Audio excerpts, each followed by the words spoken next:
Gracias, señor presidente. Bueno, un cordial saludo ya tardes para todos los colegas, para la señora ministra de Educación, el señor ministro de Hacienda, el doctor Mauricio, el subdirector de Presupuesto, y en especial pues para los que puedan ver este debate en algún momento cuando se retransmita.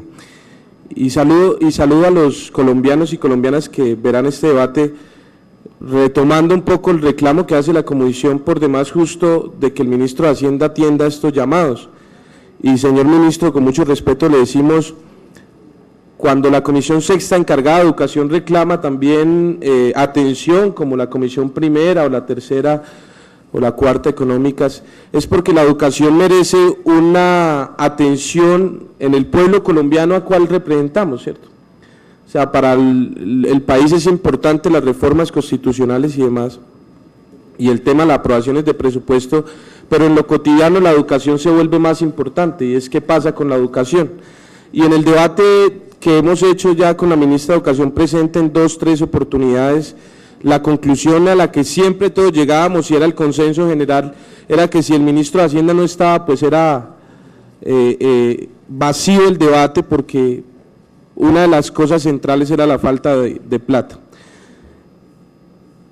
En ese sentido, pues muy fraternalmente, desde la independencia, sin ser parte de la Alianza de Unidad Nacional, le pedimos o le pido, señor ministro, que ojalá en futuras ocasiones esta comisión pueda venir con mayor agilidad. Quiero hacer énfasis en esto. Vea. El desarrollo de las universidades han exigido nuevos retos, como es el de la ampliación de cobertura, nuevos laboratorios, tecnologías, entre otros, y la creación de nuevos grupos de investigación, demandando un crecimiento de su infraestructura. Pero oiga, miren esto, señor ministro, pasamos simplemente de 2.178 metros cuadrados de construidos a 2.522, un aumento únicamente del 17%, cuando el aumento de cobertura fue del 147.47%. Uno se podría preguntar acá rápidamente, ¿qué pasa? Y yo les pongo el ejemplo, si hay una escuela que tiene un único salón y un profesor, tiene 30 pupitres y un salón para 30 pupitres y un tablero y un profesor, y esa escuela aumenta, haciéndolo en cifras iguales, de 30 estudiantes, un 150% por encima, a 50, 60, 75 estudiantes, de 30 a 75 estudiantes. Entonces van a necesitar 2 profesores y 60 pupitres. ¿Cómo? Pues porque ya un profesor para 30 estudiantes era para 30, un profesor para 65 a 75 estudiantes no da, según los que saben de pedagogía dicen que un profesor por mucho tiene espacio para 40. No, pues si vamos a decir que vamos a hacer esta eficiente un profesor para 75 estudiantes, pues contradecimos las tesis de los pedagogos colombianos. Pues ya es otra discusión, ¿no? Sobre piedra, ministro, también. Pues sí, entonces digamos, si usted asevera que un profesor le da 75 estudiantes, pues lo afirma, yo contradigo eso. Sí, como dice Wilson, que quede en el acta. No, pero entonces no entremos el tema profesores. Su merced que le gusta el tema de números y cifras y eso, por eso he querido traer cifras. 30 pupitres no le sirven a 75 estudiantes, ¿o sí? ¿Cierto o no? Y un salón para 30 que tenga 30 metros cuadrados no le sirva a 75 estudiantes ni que sentaran sin pupitre. Y bueno, digamos que un tablero sí le sirve a todos. Lo que quiero referirle es que, mire, el crecimiento de estudiantes es del 150%, pasamos de 200.000 a 497.000 estudiantes. Y en infraestructura construidos de 2.178 a 2.522. Yo sufro de esto todos los días, estoy haciendo una maestría en ingeniería ambiental y vemos cómo no hay laboratorios adecuados, hay problemas de salones, y esto me gustaría traer fotos, es exagerado. El doctor Carlos Julio Bonilla decía que en una casita, la Universidad del Valle, una escuela, hay ocasiones, doctor, que ni casita ni escuela, ¿sí? Que eso es una cosa, hemos visto hasta que ahora se están dictando clases como las dictaba Sócrates caminando en el Prado, no porque se quiera implementar la mayéutica, sino porque no hay donde sentarse.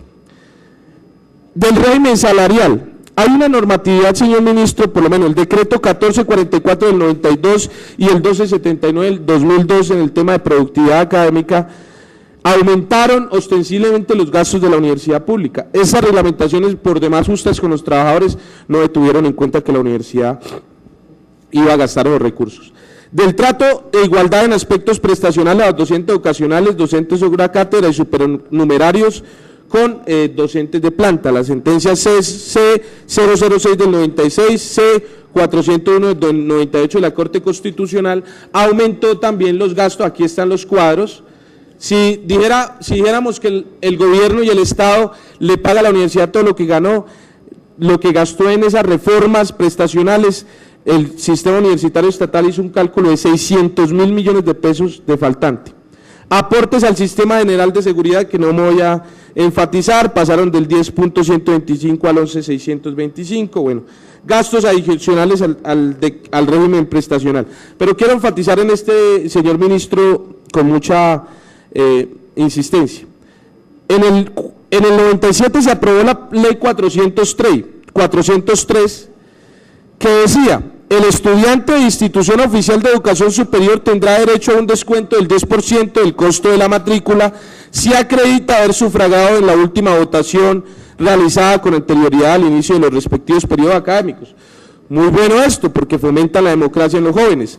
En el 2003, en la ley 815 amplió esto, no solo para la votación anterior, no solo en el periodo académico inmediatamente siguiente al ejercicio del sufragio, sino en todos los periodos académicos. Eso causó, señor ministro, que la universidad pública, las matrículas que recibe, se disminuyeran en un 10% por el tema del sufragio electoral.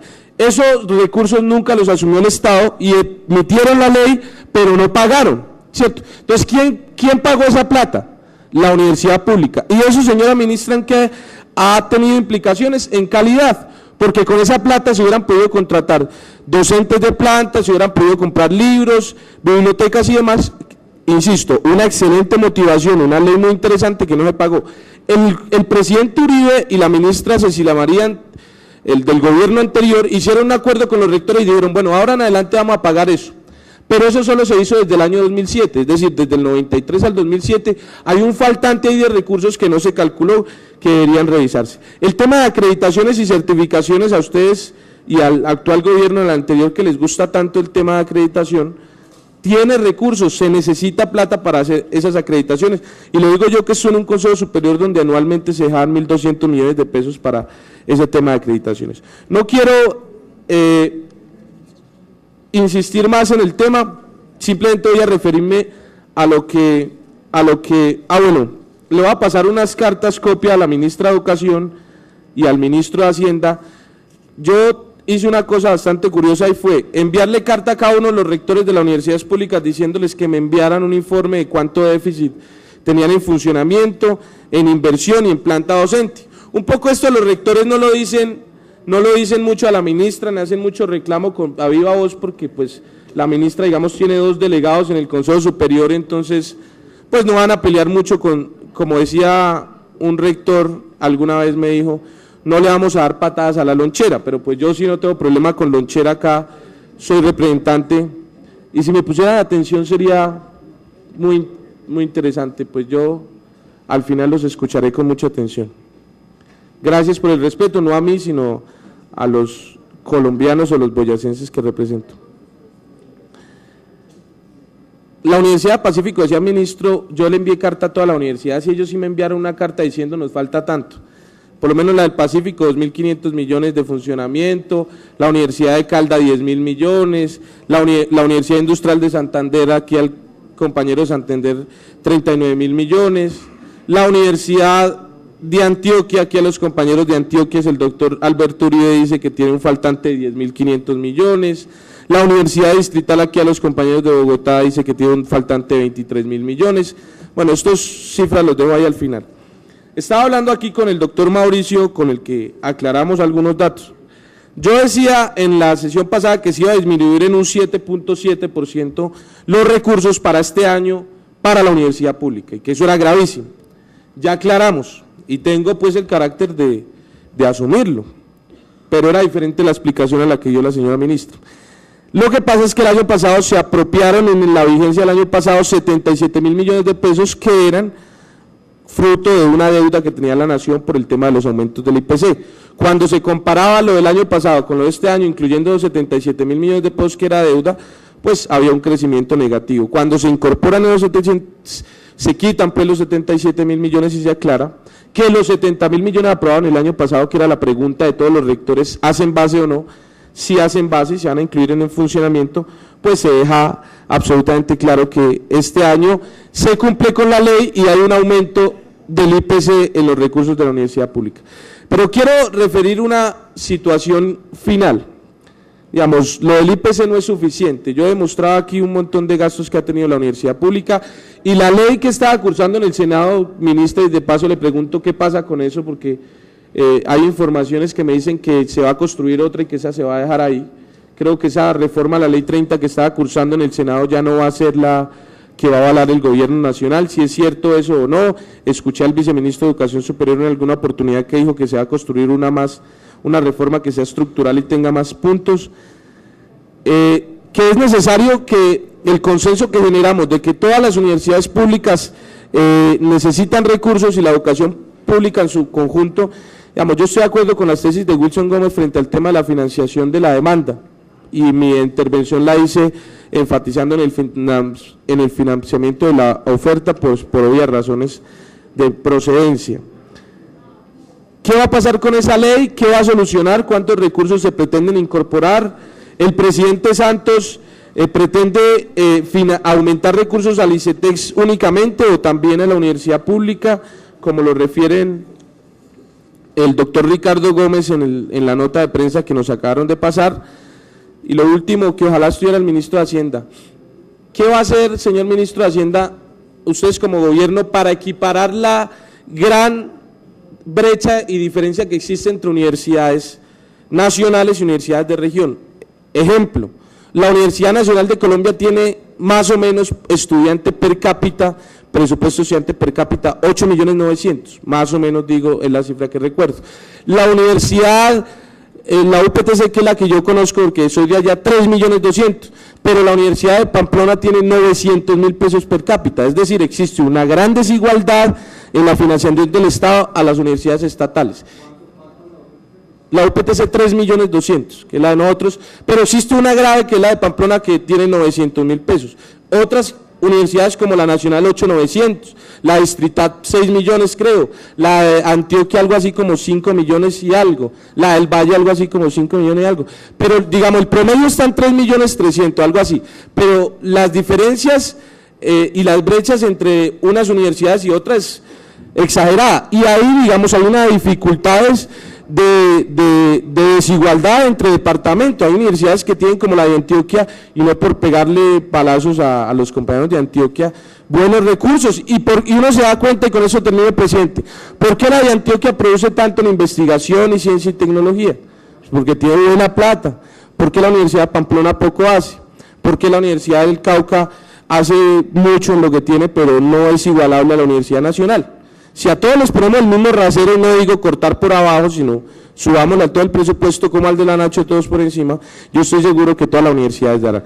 El 10% que se envía por regalías que quedó aprobado a ciencia y tecnología, ¿quiénes entrarán a aplicar esto? Las universidades, que son las que producen conocimiento, y las universidades que investigan. Hay que preparar a las universidades para que esos recursos pues puedan serlos bien utilizados. Y que ojalá, ministra, ahorita que sigue el debate del tema de regalías, podamos incorporar no solo la palabra educación, sino un fondo para el tema de educación, como existen otros fondos. Gracias, presidente, por su paciencia.